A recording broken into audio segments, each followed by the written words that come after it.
Çështja e Porto Romanos nuk është një çështje teknike e tenderave. Kryeministri tentoi ta minimizoj ose ta relativizoj problemin duke thënë që është një koincidencë. Jo, nuk është një koincidencë, është një grop financiare, e cila po bëhet, pra Porto Romano si port nuk është port që zvendëson portin e Durrësit, por është port që kërkon të liroj portin e Durrësit për ta lënë të lirë për Arabin apo për projektin e Arabit.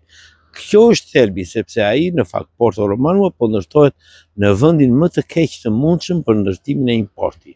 Vetëm aty nuk mund të ndërtohet port. I pari i cili ka deklaruar që ka qenë kundra ndryshimit të destinacionit të portit të Durrësit ka qenë komandanti suprem i NATO-s. 15 ditë në vitin 2020, 15 ditë mbasi kryeministri deklaroi ndryshimin e destinacionit, ai deklaroi porti historik i Durrësit ka qasje strategjike.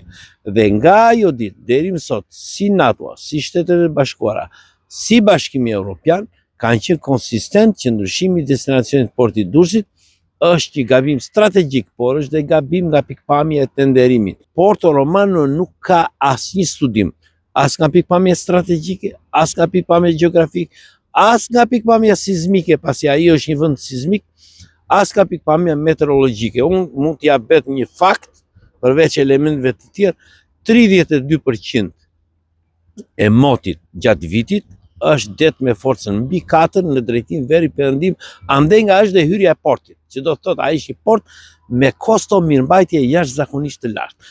Përveç faktit që ka vetëm 400 metra kalat për kontenier, që i nuk është 400 metra kalat me rendimentin maksimal që ekziston sot në botë, mund të bëhen deri në 500.000 ton kontenier në vit, jo 2 milion siç thot kryeministri apo. Pra, vendi nuk është përcaktuar nga ekspertët. Përcaktimi i vendit i porti është çështje teknike, nuk është çështje politike, nuk është përcaktuar nga ekspertët sepse nuk ka studim fizibiliteti. Është përcaktuar nga kryeministri apo nga njerëzit e tij politik që ka pasur rreth. NATO përjashtohet në mënyrë kategorike të ndërtojë një bazë. Pse i duhej kryeministrit narrativa që do ndërtohet një bazë e NATO-s? I duhej sepse nuk kishte studim fizibiliteti dhe për të krijuar besueshmërinë që ky port është eficient, pra ka vlerë, atëherë i duhej një narrativa e NATO-s për t'i dhënë besueshmëri që investitorët apo kompanitë e huaja të paraqiteshin në Shqipëri. Në gjykimin tim nuk do të ketë më kompani europiane të cilat mund të afrohen për ndërtimin e portit. Askush nuk dëshiron të hyjë në një grop financiare ku në fakt mundet që pasi siç e dim 400 milion euro është faza e parë, porti në tërësinë e tij është mbi 2 miliardë euro.